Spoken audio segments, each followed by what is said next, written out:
Number 1. Okay, my favorite book out of all the books that I've read from mid last year to last month is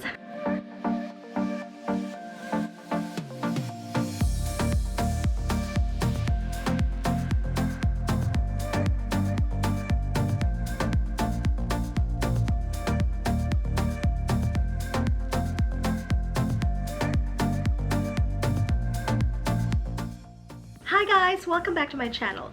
If you're new here, please consider to subscribe and don't forget to ring the bell so you get notified if I upload new videos. I actually do a lot of beauty, fashion, lifestyle, and a little bit of travel vlogs. So if you're interested in those kinds of videos, please do consider to subscribe, and yes, you know it, don't forget to ring the bell. Okay, so for today's video, I'm going to share with you the books that I have read, and I'm going to start from, my least favorite to my most favorite. So let's start. If you're interested, stay tuned. So before we begin, I want to show you all the books that I have read so far, starting from mid of last year. So these are kind of like the recent books that I've read. So mid of last year up to last month, which is February. And then I'm going to pick 5 books that I really love. So all top 5 books I'm going to share with you, and then I'm going to rate it. So yes, rate and review. These books are actually Audible books, but I have a few books that I have like a physical book that I read. That's when I read it during breaks. But I usually listen to Audible books when I drive from school to home or from work to home, because yes, I live in California and it's like traffic, especially here in the Bay Area. By the way, if you're interested in any of the books, I'm going to put all the links down below. I'll include the paperback, the hard copy, hardcover, the Audible. So I'll try to do like an Amazon one and maybe like a Barnes and Noble or something like that. So yes, if you're interested, just check them out. Hopefully this will also give you like choices of which books to read next. Here's my top 5. Number 5.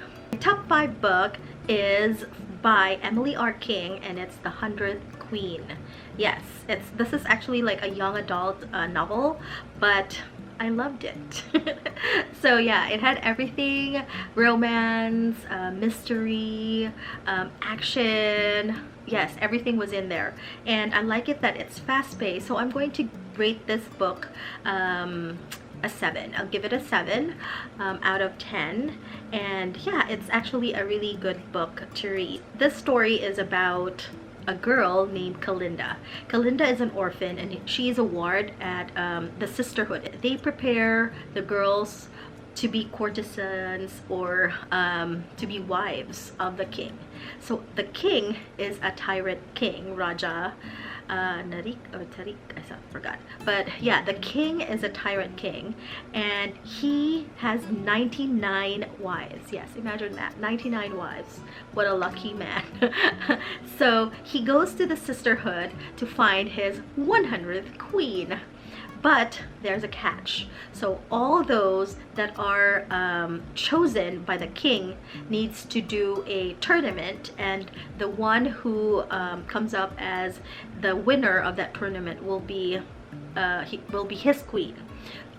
So yeah, but then the catch is you have to survive, because it's like either you die, you get killed, or you live. So yes, that's the catch. And then there's romance in the story. She falls in love with the captain of the guard of the king, who is Captain David Naik. And yeah, so it's a really nice story. I love it. It's fast-paced. There's a lot of action, and there's a twist, like a lot of twists and turns in the story. So I guess, yeah, I love it. I actually read the second book, which is The Fire Queen, and I got to the middle part of it, but I didn't finish it because it wasn't as fast-paced as this. And yeah, the first time that I listened to it, it wasn't just as good as the first book, but I heard that some people actually liked it. So there's actually 4 books in the series, and yeah, maybe I should listen to the second book so that I can move on to all of the series. Number 4. This book is by Deborah Harkness, and she's one of my favorite authors because she wrote the All Souls trilogy, and I love that book, that series actually. So she did, the first book was The Discovery of Witches, a novel, and then the second one is just Shadow of Night, and the third book was what is this called, The Book of Life. And it revolved around Diana and Matthew, so a bishop and a de Clermont, I think.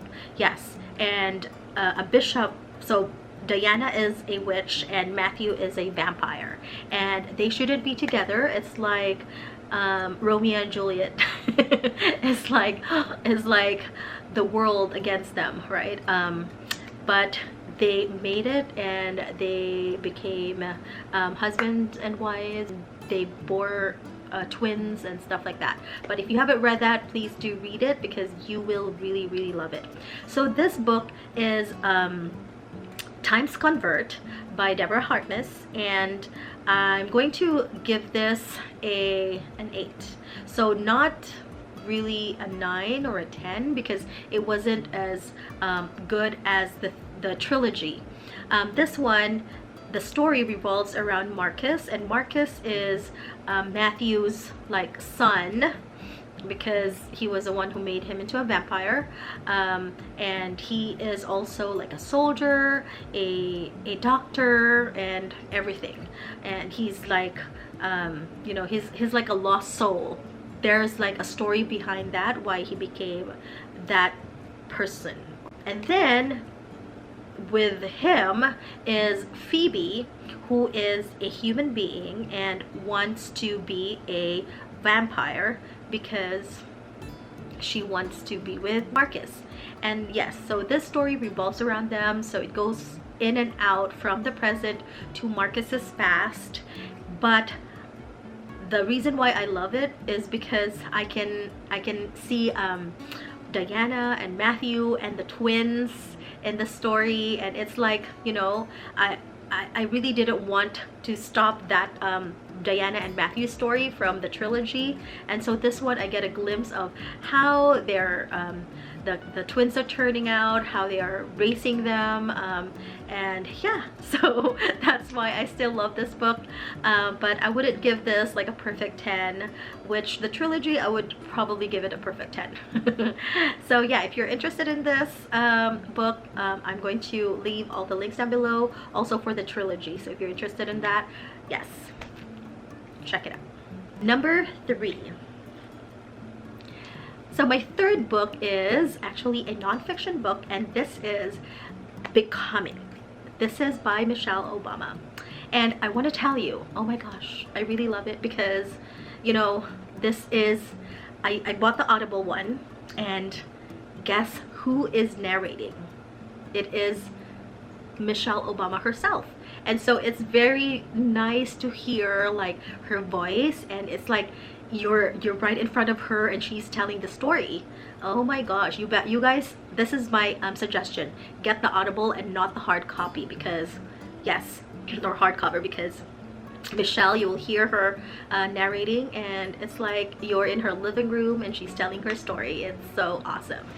So I want to tell you that I'm really not into nonfiction books. I would rather like read novels and, you know, be taken away and carried away to the place where the setting is in that book or the novel, and, you know, be one of the characters, or be the character, be the lead character, or something like that, right? I love romance, I love mystery and everything.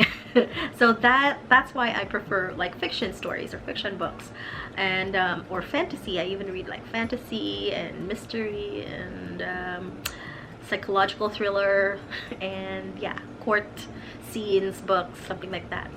But anyway, I saw this and I heard a lot of great reviews about it, and so I said, okay, let me just read this and let me try. Yeah, right, because I'm so interested in Michelle Obama. She's kind of like an icon, and for me, yes, and she's just a wonderful person, a wonderful being inside and out, right? And so I read it, and oh my gosh, I did not regret buying this book. It was kind of like pricey for an Audible book. It was nice hearing her voice, and I'm going to rate this a 9 because I learned a lot of things from her, how she was raised, like learning what she learned or something like that, you know, how she met Obama, how she, you know, became a lawyer, how she fought for her community or something like that, how she got into the White House with Obama, and how she raised her kids, and then even after exiting the White House, it's like from when she was born or like when she was a toddler. Yes, she had stories about that when she was a toddler until, you know, when she finally stepped out of the White House. Yeah, she's a very interesting person and an amazing person, an amazing woman. So yes, I didn't regret reading it, and I'm going to give it a 9. Number 2, Seven Husbands of Evelyn Hugo. So this one is actually, I think I had this as one of my favorite in the month of October or November, but yeah, I included it in a monthly favorite. Anyway, so this is a really interesting read. This is the story of Evelyn Hugo, and Evelyn here is like an iconic Hollywood actress, and the story like goes back and forth from the past to the present, and the present meaning her being like, I don't know, 70 years old. I forgot her age at that time, but she's like dying, and her husbands were all dead before her. I don't, was she 80 or 90? But anyway, her husbands already died, and no one knew what happened in each of those relationships, but all of them already died.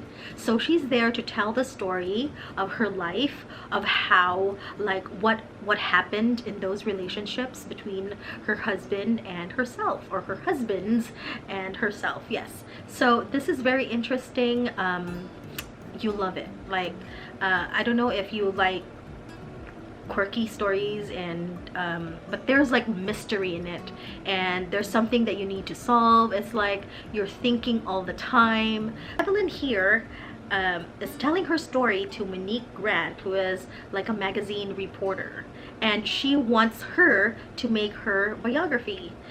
And Monique was like, what? I work for the magazine, maybe we can do like an exclusive or something like that. But no, Evelyn wanted her to be like the author, right?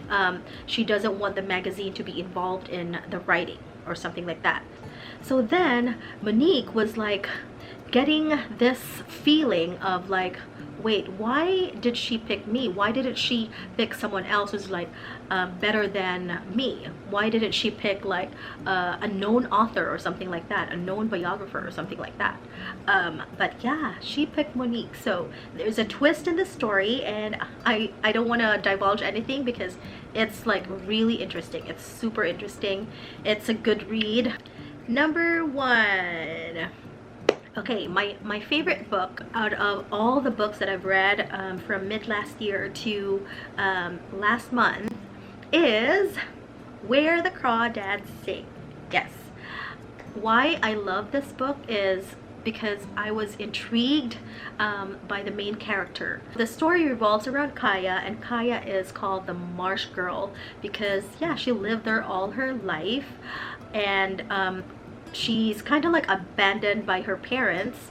Her dad left her, her mom left her, her siblings left her, and she was there. She fended for herself. She's sensitive, she's intelligent. She didn't go to school because, you know, other kids were being a bully. So she ended up not going to school, and, you know, she just stayed at the marsh, and she met some friends. It's like the story around how she grew up, how she met friends, how she fell in love, and there's a twist. So the twist is she met this Chase Andrews, and Chase Andrews was murdered. He died. Yes. But how? And by who? Right? That's the question. So they were pointing fingers at Kaya, but they were saying, wait, I don't think she's capable of that, or something like that. I don't want to divulge anything and say anything more because it's really an interesting read, and you will love this story. You will love this book. I enjoyed it and I loved it.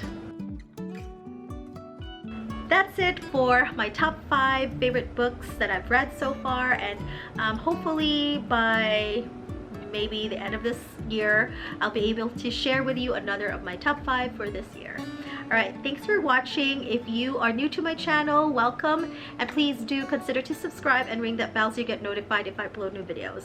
Thanks for watching. It's me, Soraya. See you next time. Bye!